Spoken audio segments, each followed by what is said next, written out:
What's up, everybody? You know what day it is. It's time for your next dose of Warrior Wednesday with your host, that Wounded Warrior guy. That's me. And today I'm going to be going over the MEB process, the Medical Evaluation Board, what you need to anticipate for that process, how much time you need for it, what the process is actually meant to do, and why. And, lots of good information in this video. As you guys know, for my YouTube channel, I want you guys to feel like you can come to me, ask me questions. I'll do my best to give you guys an answer. And if I don't know the answer, or if I believe I've misled you in any kind of way, I will try to go get the correct information, come back, and try to point you guys in the right direction as best as I can to make sure that you have the information to get you guys prepared to tackle your situation and to overall just be successful with whatever it is that you're trying to overcome in that particular moment. So I highly encourage that you reach out to me if you have those questions, either on my YouTube channel directly. You can just go down into the messages section. You can shoot something over to me. I try to respond pretty quickly. Or I always put the link to my private email in the description to all my videos. Feel free, guys, to go through that email. Shoot me an email if it's something that you don't want anybody to see, or if it's something that you don't want on the channel. And I will go out, get the information, and I'll get it over to you as quickly as I possibly can. Sorry, it's been one of those days. I needed the caffeine. So the reason for this video, even though I've done some videos on the medical evaluation board in the past, especially like my experiences with the medical evaluation board, I wanted to do another video because I had a soldier reach out to me today who was inquiring about their current situation and asking me if there was still time for them to go into the MEB process with so little time left before they ETS'd. That's a great question. However, it is a complex question. Like a lot of the things in the military, it's complex, it's confusing. There's an exception to every single rule. So there's never black and white, yes or no. Long story short, there's always an exception. Okay, I don't know 100% this soldier's situation, what their medical limitations are, what their treatment history is, how long they've been going to see their physician, what recommendations their physician has been making, how long those recommendations have been coming across the table, and the overall severity of the situation. Now, I'm going to give some hypotheticals, and I'm going to give you guys a little bit more information on what the MEB process is meant for. And I think that there's a little bit of confusion as to, the importance of the MEB and what it's there for, and once it's gone, what that means, if it means anything. One second. Man, I've been starting to get that Dunkin' Donuts coffee that they got over at Costco. Comes in the, you've seen pictures of it, guys. Come on now, man. It's good. It's just making your own coffee at home. Nothing compares. I treat myself to the Starbucks and the drive-throughs every once in a while, but man, black coffee made at home, nothing compares. But getting off topic. So, what is the point of the MEB process? Medical Evaluation Board. The Medical Evaluation Board is there to determine a soldier's ability to be fit for duty and to be able to return to duty following some type of injury that requires medical attention. So, hypothetical situation, you're on a training mission, you're out in the field, and you break your leg 15 months before you're meant to ETS. You're going to go see a medical physician. Medical physician is going to do an immediate evaluation and is going to set you up for your treatments, your physical therapies. That medical physician is going to determine the probability of whether or not you're going to be able to return to active duty within a 12-month period.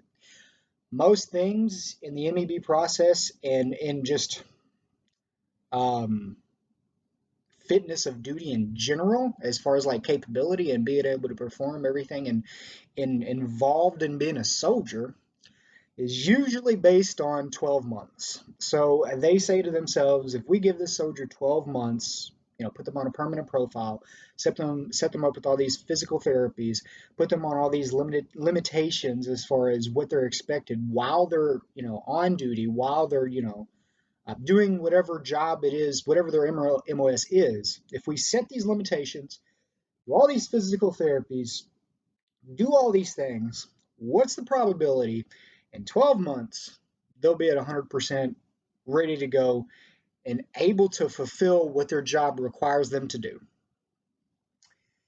If that is high enough to suggest that that it's not likely going to happen, you're going to be recommended over to IDES, which is eventually going to get you started into your MEB or medical evaluation board, which then will move into your physical evaluation board, right? So what'll happen, boom, accident, boom, injury, physician, right?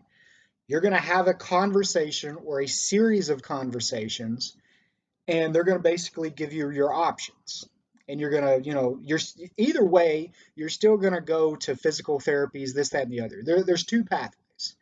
One, you're trying to stay in and you're trying to get better before that 12-month period. So you're still doing limited duties, going to your physical therapies, taking whatever medications they give you, coming in for your monthly evaluations. You're going to be on a permanent profile, so you're probably not going to be doing PT tests during this time period. Then, eventually, you're either going to go back to fully active duty, or you're going to get started into your medical evaluation board and you're going to be moved over to IDES. Or the physician is going to tell you, uh, you have broken your neck and you have lost an arm and lost a leg. You can't return back to fully active duty. We're going to start the process now. You're still going to go through your physical therapy. You're still going to get your evaluations to track your progress, but you're now leading towards leaving the military, right? So they're just getting you set up, getting you evaluated. Everything's the same, except over here, you're going towards being done in the military, leaving the military, and leaving the military in a way that you have all these entitlements, like your Social Security, your disability, your combat service connection pay. All those things are already set up. So when you leave, you start to receive all those financial benefits. And all those benefits are there, and you're set up to go over to the VA, and all those things are already ready. Okay? Now, this is where it can get a little tricky, and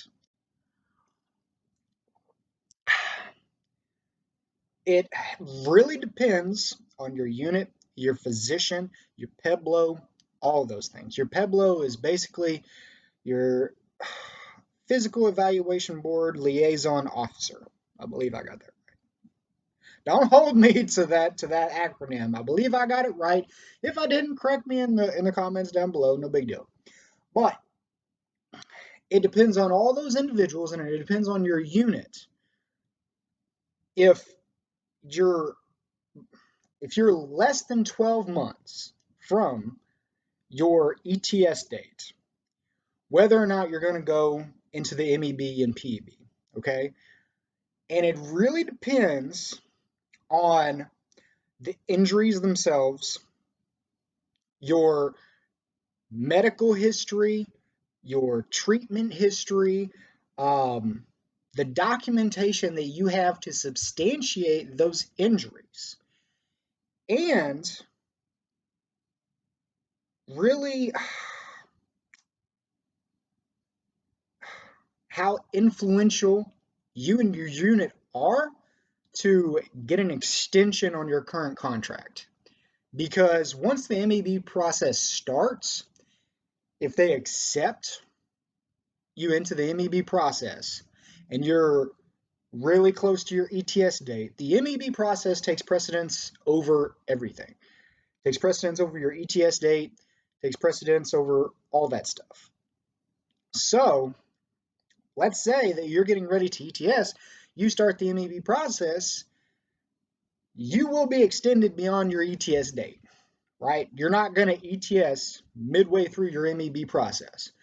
They will extend your contract will turn, your separation date will become a tentative date, and that is all dependent on how long it takes you to go through the process, which again depends on the severity of your injuries, the number of your injuries, and at the time that those injuries occurred, how many people are going through the process at that time, right?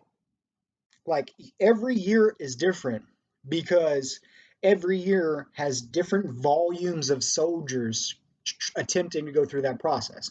Some years are light, some years are heavy. That affects the that affects how long it takes, the average amount of time from starting to end for a soldier to get from one side to the other and to be completely done. Additionally, let's say that the medical evaluation board comes back with a decision you don't like, a decision you do not agree with. It also depends on how many times you choose to appeal the process. You get so many times to appeal the process. I believe it's 3 times. So if you appeal that process 3 times, each time you appeal that process, you have to be you have to be aware that every time you appeal that process, that is potentially 6 more months, 6 months longer that you're going to be there, potentially longer, right? So nobody really knows how long the MEB process is. It's different for everybody, right? There is no specific amount of time. Some people say 8 months, some people say 10 months, some people say more than a year. Mine took almost 2 years, and I knew people who were there 2 years before I was that I left before they did. So it's different for everybody. Now, coming back to the question, can I go into the MEB process whenever I'm so close to my ETS? Now, I've talked a little bit with this soldier, via the comments section.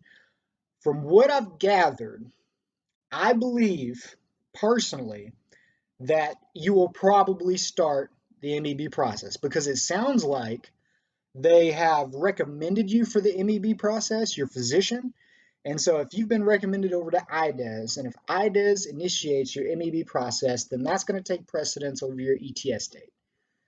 Now, what I would tell other soldiers who, are that close to the ETS date and then all of a sudden want to try to get into the MEB, number one, it's probably not going to happen because the MEB is technically there to evaluate you 12 months out to see if they can get you fit for duty within a year's time, right? That's what the MEB process is designed for. The MEB process is not designed to initiate a process prior to separation because that's a lot of resources that has to go into play for something that is not technically designed to do. Okay, it's designed for soldiers who have more than a year left on their enlistment, more than a year left on their contract, and they're saying, okay, we want to determine whether or not this soldier can return to duty, because if they can't, we need to get them out of the military, get them on their way, because we need to fill that MOS.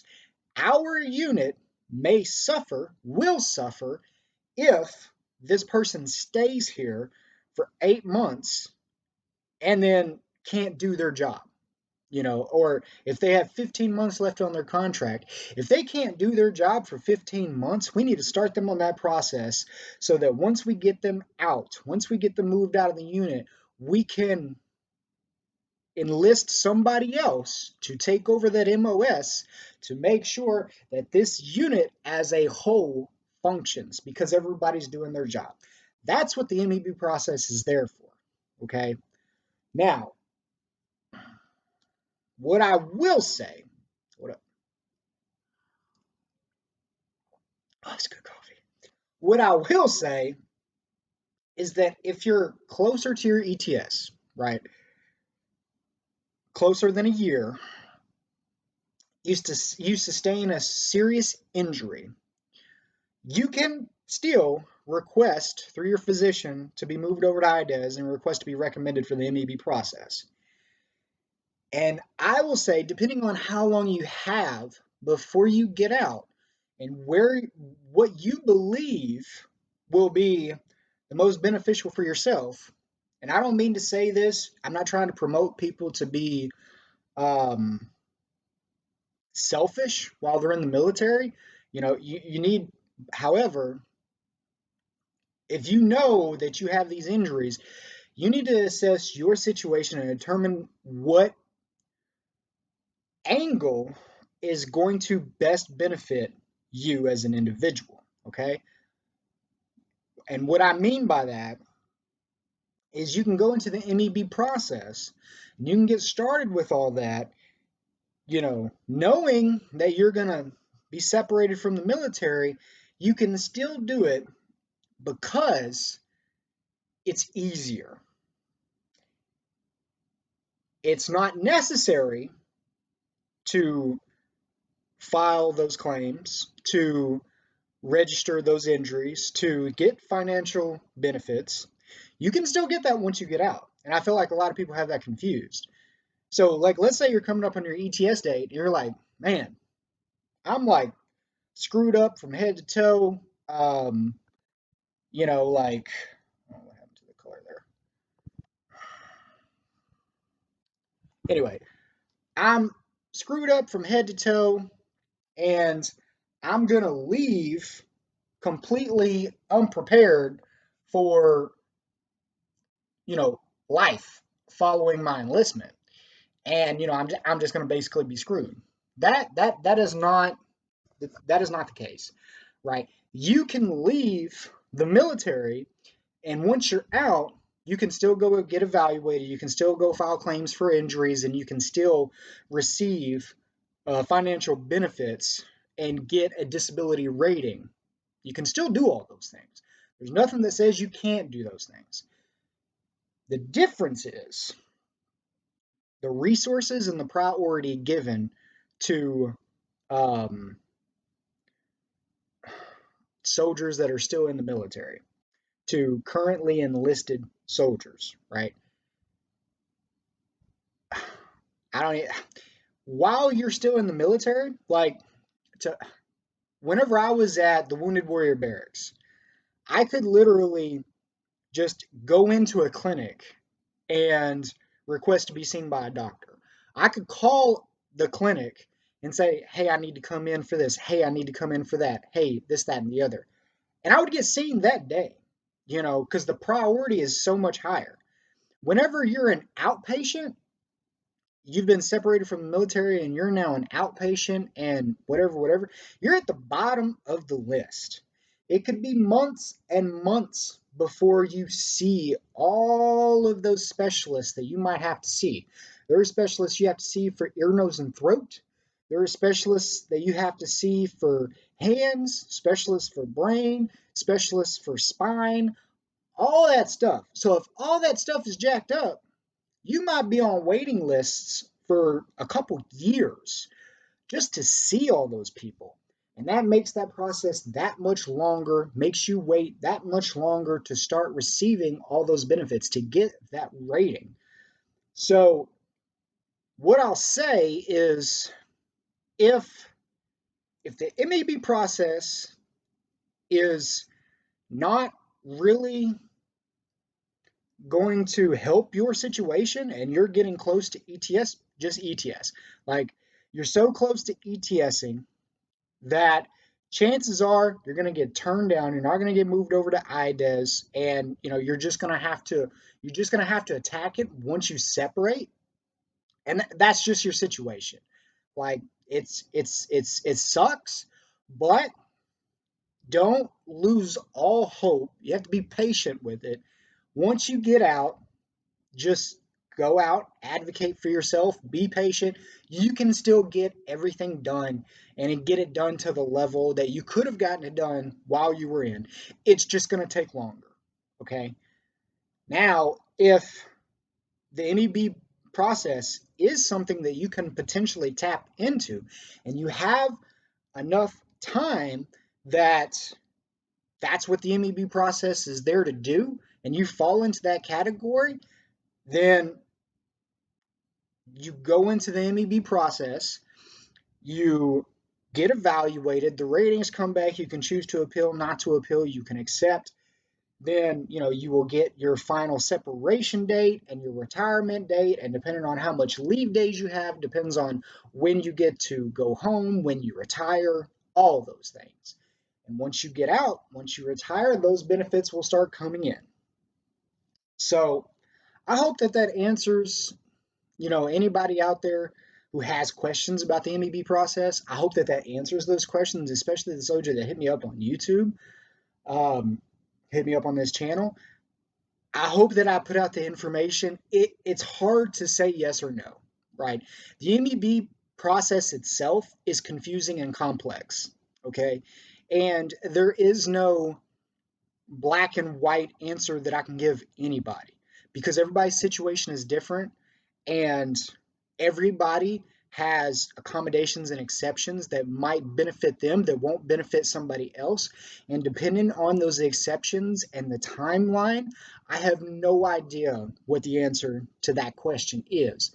But what I will say is no matter where you are, depending on your treatment history, depending on your unit, and depending on the people that are like trying to help you, like your physician, your Peblo, all those people that are backing you and trying to recommend you into the MEB process, no matter what your no matter who you are, you can still go into the MEB process. And no matter who you are, if you are injured and you need to file those claims, you can do that both in the military and out of the military. It doesn't matter. It's just in the military, the chances of you having priority over outpatients, getting seen sooner, and that process being quicker is much higher.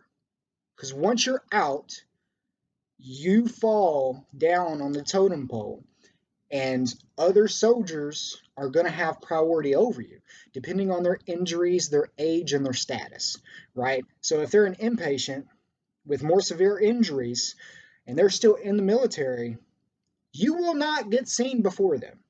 Not going to happen. So just keep that in mind. Like I said, guys, I hope that answered those questions. It was a tough question to answer. I'm not going to lie.